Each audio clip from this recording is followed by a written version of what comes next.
저는 오늘 여러분들과 함께 나사로 때문에 이런 제목으로 은혜를 나누려고 합니다.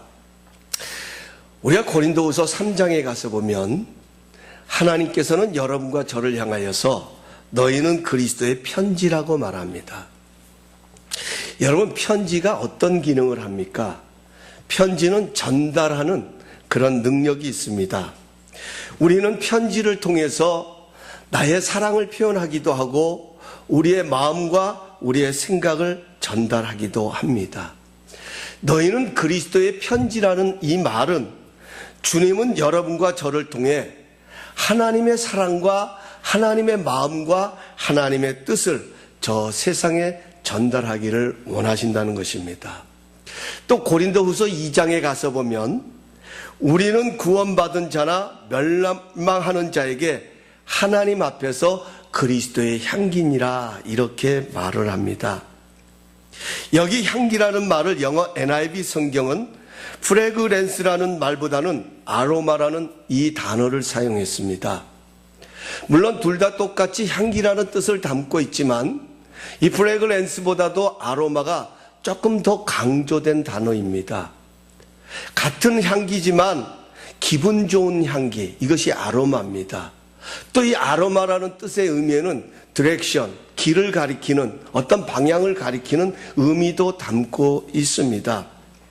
이 말은 여러분과 저는 예수님의 좋은 냄새를 풍기는 길이 되어진다는 것입니다. 이것이 바로 우리 그리스도인의 가치관이라고 하는 것입니다. 여러분, 내가 그리스도의 편지다, 내가 그리스도의 향기다, 이걸 한번 생각해 보십시오. 내가 그리스도의 편지다, 내가 그리스도의 향기다. 나를 통해서 하나님의 마음이 전달되고 하나님의 사랑이 전달되고 나를 통해서 예수님께로 나가는 길이 열린다고 하는 것, 이것처럼 가치 있고 소중한 것이 어디에 있습니까? 물론 우리의 상황은 다 다릅니다. 여기 계신 모든 분들이 살아가는 신앙의 경륜도 다르고요, 또 살아가는 삶의 방식도 다릅니다. 어떤 분은 이제 예수를 믿은 지 얼마 되지 않는 분도 계시고, 어떤 분들은 모태에서부터 이미 어머니의 신앙을 통해서 교회에 발을 디디신 분들도 계실 것입니다. 뿐만 아니라 살아가는 방식도 마찬가지입니다. 그래도 아무리 힘들고 어려워도 어떤 분들은 조금 그래도 여유 있고 넉넉한 삶을 살아가는 그런 분들이 있는가 하면, 어떤 분들은 지금도 험난한 풍랑 가운데서 그 풍랑을 헤치며 살아가는 그런 상황을 지나시는 분들도 계실 것입니다. 중요한 것은 하나님은 이렇게 우리의 상황이 다 다르지만 이런 상황을 통해서 하나님은 어떤 분이신지 우리를 그리스도의 편지로, 그리스도의 향기로 사용하신다는 것입니다. 오늘 본문에도 그리스도의 편지요, 그리스도의 향기인 나사로가 등장을 합니다. 오늘 성경은 나사로 때문에 많은 사람들이 예수님을 보려고 왔고, 나사로 때문에 많은 유대인들이 가서 예수를 믿었다고 말하고 있습니다. 여러분, 나사로가 누구입니까? 성경은요, 나사로에 대해서 그가 어떤 직업을 가지고 있는지, 그가 어떤 일을 했던 사람인지 그것을 설명하지 않습니다. 나사로는 병들어 죽었다가 예수님의 능력으로 다시 살아난 사람입니다.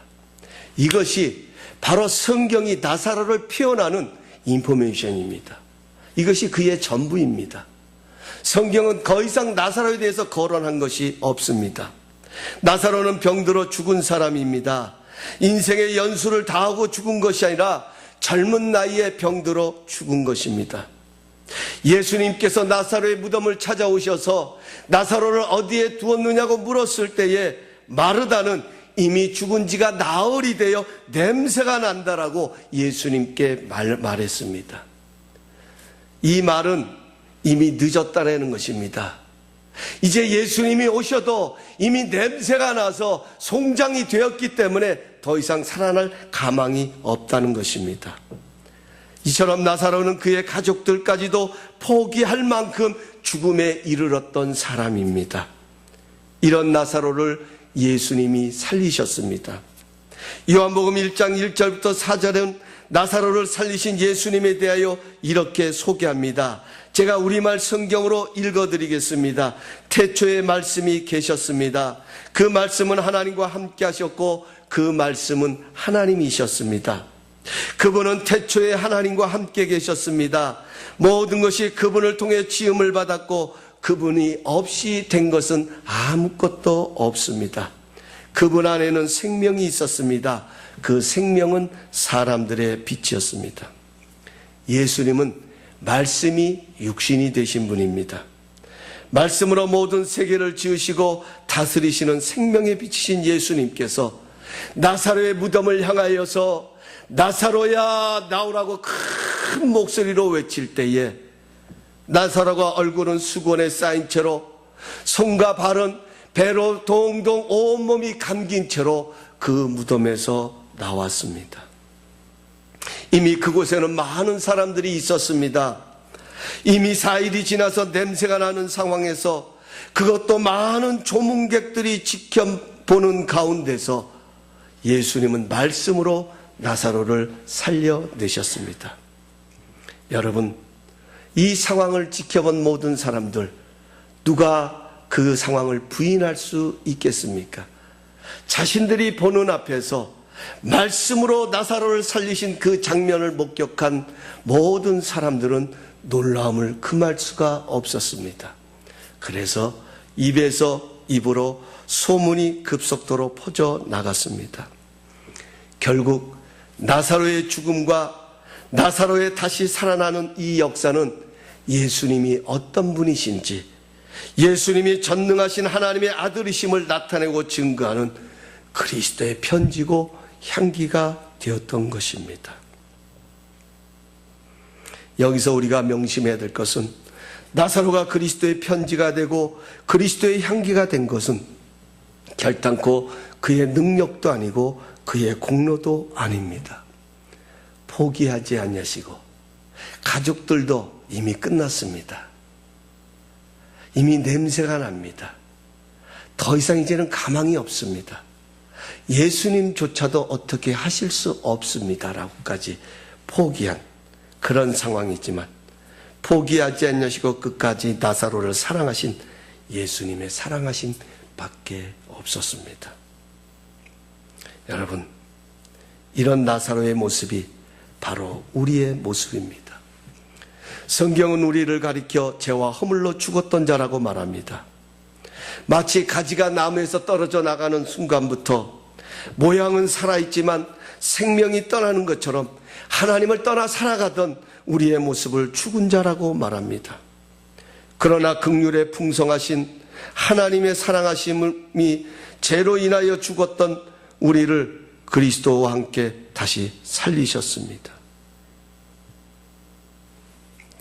성탄절은 바로 이 예수님께서 죄와 허물로 인하여 죽었던 우리를 살리시려고 인간의 몸을 입으시고 이 세상에 오신 날입니다. 전에는 하나님을 모르고 하나님과 상관없는 삶을 살았습니다. 하나님이 주시는 약속과 축복과는 아무런 관계가 없이 살고 있었습니다. 그러나 끝까지 포기하지 않으시고 우리를 살리시려는 하나님의 사랑하심이 예수 그리스도의 피로 말미암아 하나님과 가까워지고 화목을 이루는 하나님의 자녀로 삼아 주셨다는 사실입니다. 죽었던 나사로를 말씀으로 살리셨던 예수님은 영적으로 죽었던 우리에게 복음의 능력으로 생명의 말씀으로 우리를 다시 살리셨습니다. 그래서 성경은 우리는 그리스도의 편지요 그리스도의 향기라고 말하고 있는 것입니다. 사랑하는 성도 여러분, 편지는 누가 어떤 내용을 썼느냐에 따라서 가치가 달라집니다. 그 편지의 내용이 사랑으로 담겨져 있으면 그 편지는 사랑의 편지가 되는 것입니다. 여러분과 제가 그리스도의 편지라는 말은 지금도 예수님은 예수님의 히스토리를 우리의 삶 속에 써내려가고 계신다는 사실입니다. 여러분과 저는 예수님이 써내려가시는 편지입니다. 지금도 예수님께서는 우리 안에 주님의 컨텐츠를 써내려가고 있습니다. 하나님의 사랑과 은혜로 우리 안에 주님의 편지를 써내려가고 있다는 것입니다. 그러므로 우리가 해야 할 일은 그 주님께 우리의 자신을 겸손히 드려야 한다는 것입니다. 유대인들이 나사로를 보러 온 것이 아니라 나사로를 살리신 예수님 때문에 나사로를 보러 왔다고 하는 것을 우리는 주목해야 합니다. 단순히 유대인들이 그 소문을 듣고 나사로를 만나러 왔을 때 어떤 생각을 갖고 왔을까요? 아마 이런 이야기가 아니었을까요? 저기 나사로라고 하는 사람이 있었는데 그 젊은 청년이 참 몹쓸 병에 걸려서 죽었는데 예수라고 하는 사람이 그를 살렸대. 이미 4일이 지나서 냄새가 나가지고 송장이 다 되어버린 그 사람을 예수라는 사람이 말씀으로 살렸대. 우리 한번 가서 그 예수가 어떤 사람인지, 그리고 그 예수가 살린 나사로가 어떤 존재인지, 어떻게 생긴 사람인지, 어떤 모습을 하고 있는지 우리 한번 가서 보자고, 아마 이런 마음을 가지고 왔을 것입니다. 여러분, 우리에게 가치가 있다면 예수님 때문입니다. 예수님이 오셔서 살려주시는 것이기 때문에 가치가 있다는 것입니다. 이 우리가 읽었던 요한복음 12장 그 다음 장에 가서 보면, 요한복음 10장, 13장에 가서 보면 예수님께서 예루살렘에 입성하시는 장면이 나옵니다. 이제 주님께서 십자가상에서 골고다의 상에서 그 십자가를 짊어지시기 위해서 예루살렘으로 입성을 합니다. 이때부터 이제 고난이 시작되는 거죠. 한 주간 동안 고난 주간이 시작되는 건데, 이 예루살렘에 입성을 할 때에 예수님께서 나귀를 타고 들어가십니다. 예수님이 나귀를 타고 예루살렘에 입성을 하자 많은 사람들이 그 예수님을 환영합니다. 종려나무가지를 흔들어대면서 호산나 호산나를 외치면서 그 예루살렘으로 입성하시는 예수님을 만왕의 왕으로 환영하고 인정합니다.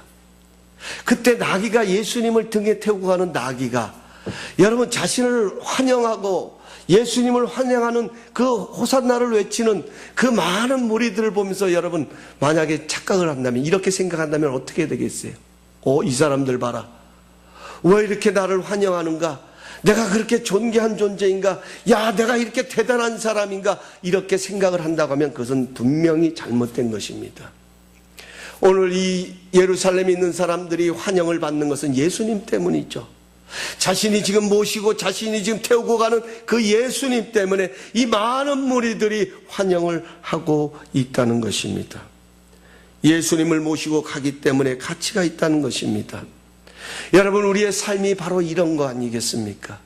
여러분, 우리의 희망이 어디에 있고, 우리의 소망이 어디였고, 우리가 그리스도의 편지가 될 수 있고, 우리가 그리스도의 향기가 되어줄 수 있는 것은 결단코 내 자신이 완벽하기 때문도 아니고, 내 자신이 부족함이 없기 때문도 아니라 주님이 쓰시기 때문에, 내게 주어진 상황이 어떤 상황이랄지라도, 내게 주어진 모습이 어떤 모습이랄지라도, 비록 내가 허물이 있고 연약한 존재랄지라도 주님이 그 연약함을 통하여서도 나를 다시 살려내시고 나를 다시 세우셔서 저 세상을 향하여 주님의 능력을 나타내시는 도구로 쓰시기 때문에, 오늘도 우리가 만나는 고난, 우리가 만나는 어려움, 우리가 만나는 연약함, 우리가 만나는 부족함도 오히려 가치가 되어질 수 있다는 것입니다. 여러분, 우리는 예수님이 써내려 가시는 편지라는 사실을 잊어서는 안 됩니다. 지금 이 순간에도 예수님께서 내 삶을 통하여서, 내가 지금 당면한 이 상황을 통하여서 예수님의 히스토리를 써내려간다는 이 사실을 우리가 믿는다고 하면 우리는 낙심해서도 안 됩니다.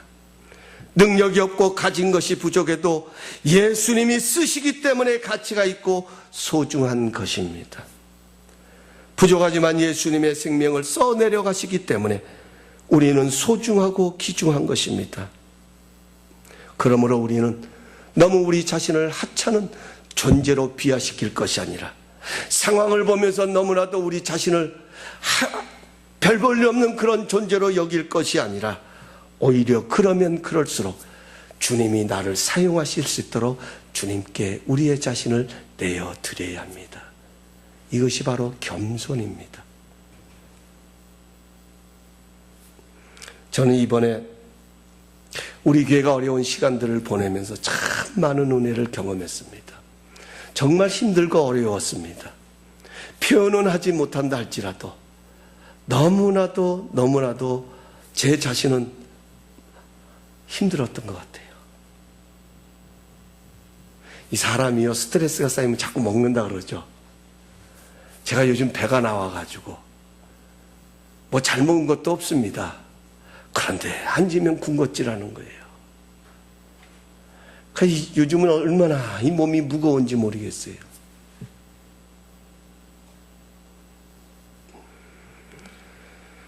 그렇습니다. 주님이 쓰시기 때문에 귀한 것입니다. 내 자신이 아닙니다.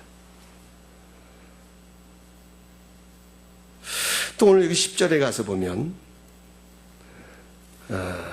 오늘 보면 10절에 가서 보면 또 이런 말씀이 있습니다. 대제사장들이 나사로까지 죽이려고 모의하니, 여기 가서 보면 유대인들이 가서 예수를 믿었다는 이 말은요, 유대교를 믿었던 유대인들이 나사로 때문에 예수를 믿게 되었다는 말입니다. 개종을 했다는 거예요.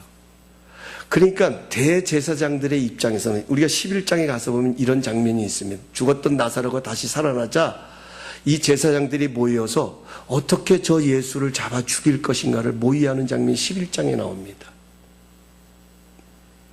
근데 12장에 와서 나사로 때문에 많은 사람들이 나사로를 보려고 모여드는 이 장면을 보고 지금 대제사장들이 나사로까지도 잡아 죽이려고 모의를 하는 거예요. 그런데도 나사로는 그 자리를 피하기보다는 예수님과 함께 있었다는 것입니다. 너무 중요한 이야기입니다. 자신을 잡아 죽이려고 하는 것을 알면서도 예수님과 함께하는 나사로를 보게 됩니다. 여러분, 우리가 그리스도의 편지가 되어지고 우리가 그리스도의 향기가 되기 위해서는 늘 주님과 함께 있어야 합니다. 그래야 주님이 우리를 사용하실 수 있습니다. 주님과 함께 하는 것은 옵션이 아닙니다. 내가 하고 싶어서 할 수 있는 것이 아니고, 내가 하기 싫다고 떠나가는 것이 아니라 정말 내가 그리스도의 편지가 되어지고 내게 주어진 상황이 하나님의 히스토리로 써내려가지는 그런 하나님의 편지가 되기를 원하고 하나님의 향기가 되기를 원한다고 하면, 그리스도와 함께 있어야 하는 것은 이거는 옵션이 아니라 사명이라는 것입니다. 여러분, 우리가 그 마라톤 경기를 잘 하실 것입니다. 42.195km를 달려가는 이 마라톤이 어떻게 시작됐는지 그 유래를 여러분 잘 알고 계실 것입니다. 옛날 그리스에서 전쟁이 일어났습니다. 여러분, 군인들이 전쟁터에 나가면 백성들은 소식을 간절히 기다립니다. 어떻게 되었을까? 우리 아버지가 전쟁에 나갔는데 지금 살아있을까, 죽었을까, 어떤 모습일까 궁금해합니다. 뿐만 아니라 그 전쟁에 가서 그 전쟁의 결과가 어떻게 되어지느냐에 따라서 그 나라의 미래가 결정이 됩니다. 만약 전쟁에 패했다고 하면 이 나라는 그 민족의 포로가 되어지는 거고 노예가 되어지는 것이고, 전쟁에 이겼다고 하면 그 나라의 국력은 더 강하여지는 것입니다. 그래서 전쟁에 나가면 국민들은 그 전쟁의 소식을 애타게 간절하게 기다립니다. 그래서 이제 전쟁이 끝나고 나면 그 전쟁에 참여했던 장군이 그 전쟁의 군사 중에 한 사람을 차출을 해가지고 선별을 해서 이 전쟁의 소식을 이제 나라에다가 통보를 해줍니다. 그래서 42.1km, 195km를 열심히 다해서 죽은 사명 다해가지고 나라에 도착해서 우리가 이겼습니다. 우리가 승리했습니다. 우리가 이 전쟁을 이렇게 해서 이겼습니다 하고 소식을 전한 것, 거기서부터 바로 마라톤의 유래가 시작이 되었다는 것입니다. 쉬지 않고 달려가서, 멈추지 않고 이 기쁨의 소식을 전하기 위해서 열심히 쉬지 않고 42.195km를 열심히 달려서 그 소식을 전했던 그 병사의 정신을 기리기 위해서 시작된 것이 바로 마라톤이라고 하는 것입니다. 여러분, 좋은 소식을 알린다고 하는 것, 이것처럼 보람된 것이 어디에 있겠습니까? 여러분, 이것처럼 우리의 가슴을 벅차게 하는 일이 어디에 있습니까? 그렇다고 하면 예수 그리스도의 복음을 전한다고 하는 것, 이것처럼 귀하고 소중한 일, 정말 이 세상에 가장 가치 있는 일이 어디에 있냐는 것입니다. 나사로처럼 비록 지난날에는 죽었고 병들어 있었던 그런 존재였지만 예수 그리스도의 능력으로 말미암아 다시 살아나서 이제는 많은 사람들로 하여금 예수를 믿게 하였고, 예수님은 이런 분입니다, 예수님은 나에게 이런 역사를 이루어 주셨습니다를 살아있는 간증으로, 삶으로, 모습으로 보여주는 그리스도의 편지, 그리스도의 향기가 되었다고 하는 것, 얼마나 가치 있고 얼마나 보람된 일입니까? 여러분, 우리에게 이런 삶이 일어나야 되지 않겠습니까? 오늘 우리가 바라는 것이 바로 이런 모습이 아닙니까? 저는 이 말씀을 보면서 그렇습니다. 우리의 연약함이 부끄러운 것이 아니라 그 연약함이 자랑이 될 수 있는 것은 그리스도의 편지가 되면 된다는 거예요. 할렐루야. 그리스도의 향기가 되면 되는 거예요. 여러분, 편지를 받아보셨잖아요. 다 편지를 받으셨을 때 어떤 느낌이 듭니까? 그 편지를 받아 읽으면서 그 편지를 보낸 사람의 마음이 느껴지잖아요. 그분의 향기가, 연애 편지 주고받아 보십시오. 연애 편지 주고받을 때 보면 그 편지가 얼마나 기다려집니까? 그 한 통이, 그 한 통의 편지를 기다리면서 딱 편지 왔을 때 딱 펼쳐들면서 뭘 느낍니까? 그 사랑하는 사람의 향기를 느끼잖아요. 그 마음을 느끼잖아요. 나를 향한 그 사람의 사랑을 느끼잖아요. 이것이 편지의 중요성인 것처럼 우리가 그리스도의 편지가 되려고 하면 여러분, 예수님의 향기가 나타나야 되지 않겠습니까? 내가 나타나면 안 되는 거죠. 한번 생각해 보세요. 왜 힘들까? 왜 신앙생활을 하는데, 왜 믿음 생활을 하는데 왜 이렇게 믿음 생활이 힘들고 어렵고 참 기쁨이 없을까? 우리가 한번 생각해 보면 혹 예수님이 나타나야 되는데 내가 나타나는 것은 아닌가? 예수님이 써내려가 주셔야 되는데 내가 쓰려고 하는 것은 아닌가? 이런 모습들을 한번 돌아보게 됩니다.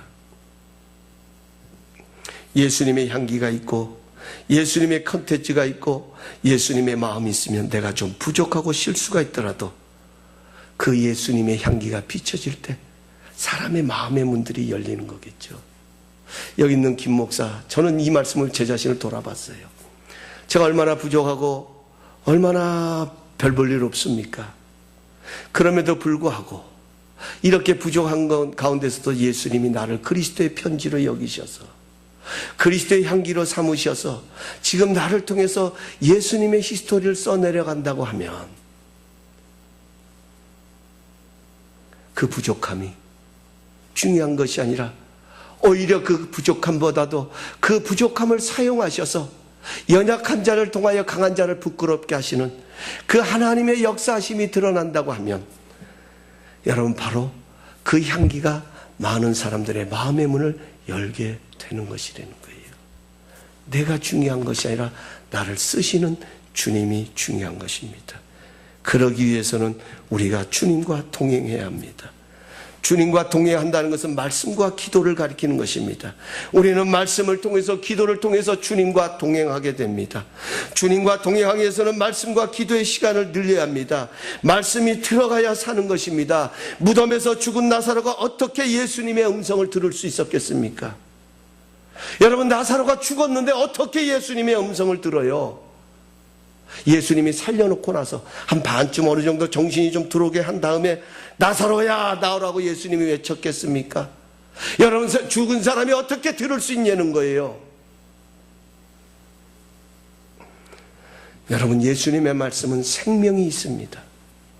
예수님의 말씀은 빛이라고 말씀하셨습니다. 빛이 들어가면 어둠이 물러가고 거기가 환하게 밝혀지듯이 생명의 빛이신 예수님의 말씀이 들어가니까 죽은 심령이 살아나고 메마른 심령이 살아나는 역사가 일어났다는 거예요. 이게 말씀의 능력입니다.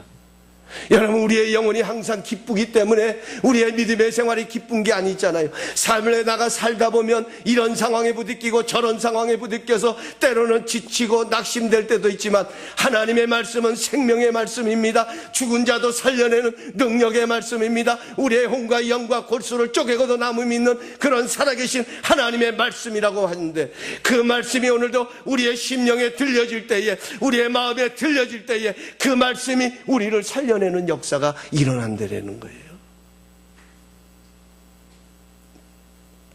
우리가 잘 아는 에스겔 골짜기의 장면이 나옵니다. 거기에는 마른 뼈들이 가득했습니다. 하나님 앞에 불순종함으로 영혼이 메말라버린 그런 것을 상징하는 이스라엘 백성들의 영적 상태를 상징하는 마른 뼈들이 가득한 골짜기였습니다.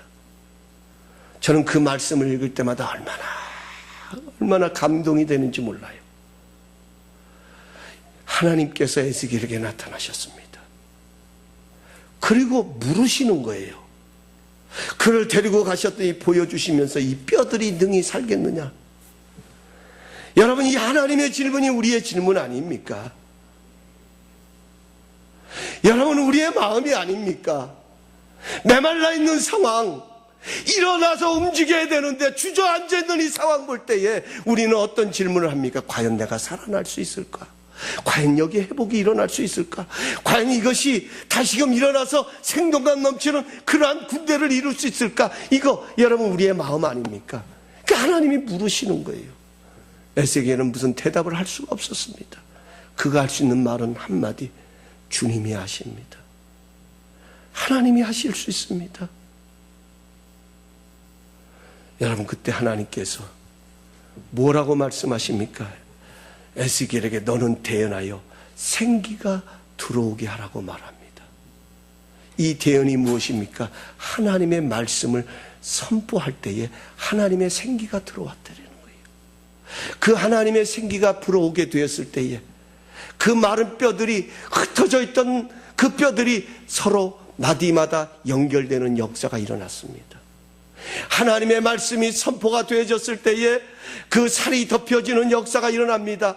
하나님의 생기가 불어오게 되었을 때에 결과적으로 그 마른 뼈들이 큰 군대를 이루는 하나님의 군사들로 세움을 입게 되었다는 것입니다. 우리를 살리는 것은 하나님의 말씀입니다. 예수님 말씀하십니다. 사람이 떡으로만 살 것이 아니요 하나님의 입에서 나오는 말씀으로 살 것이라고 약속하십니다. 사랑하는 성도 여러분, 이게 바로 부흥이에요. 우리는 얼마나 부흥을 갈망합니까? 우리는 흔히 부흥하면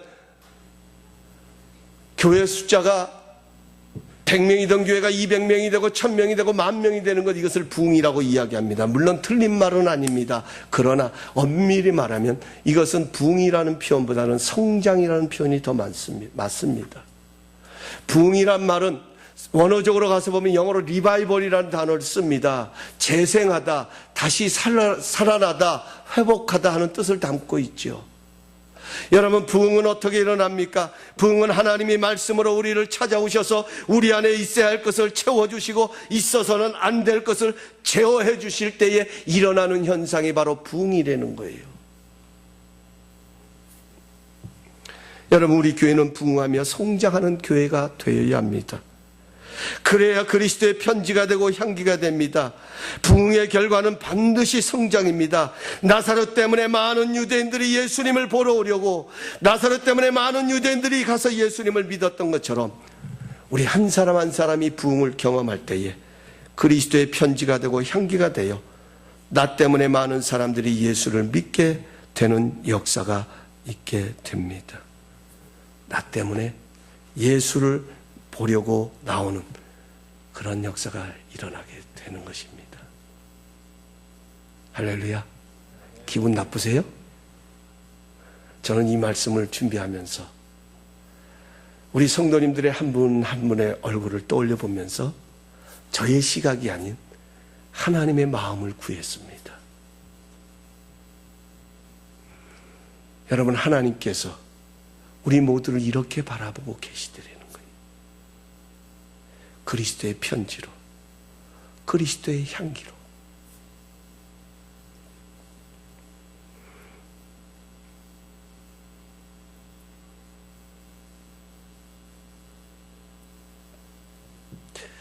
이제 말씀을 맺겠습니다. 오늘 성경은 나사로 때문에 많은 유대인들이 가서 예수를 믿었다고 말합니다. 병들어 죽었다가 예수님의 능력으로 다시 살아난 나사로 때문에 많은 사람들이 예수를 보려고 찾아 나왔습니다. 나사로는 그리스도의 편지로, 그리스도의 향기로 빛을 발한 사람입니다. 분명한 사실은 나사로도 우리와 똑같은 사람입니다. 나사로 때문에 많은 사람이 예수를 믿었다라는 말씀을 우리 때문에라고 바꿔보면 어떨까요? 아니, 신앙은 주님과 1:1의 만남이라고 하는데 좀 더 그것을 좁혀서 나 때문에로 바꿔보면 얼마나 귀하고 소중한 삶이 될까요?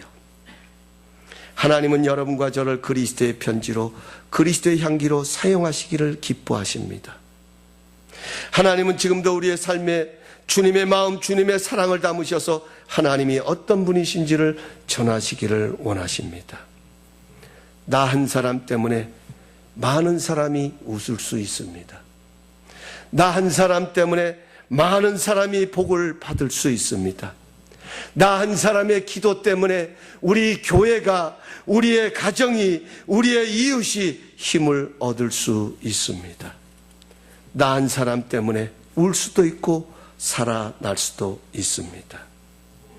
나 한 사람은 그리스도의 편지요, 그리스도의 향기입니다. 아무쪼록 우리 주님께서 그리스도의 편지요, 그리스도의 향기인 우리에게 지금도 아름다운 하나님의 사랑을 담으셔서 그 편지를 써내려 가 주시고 계십니다.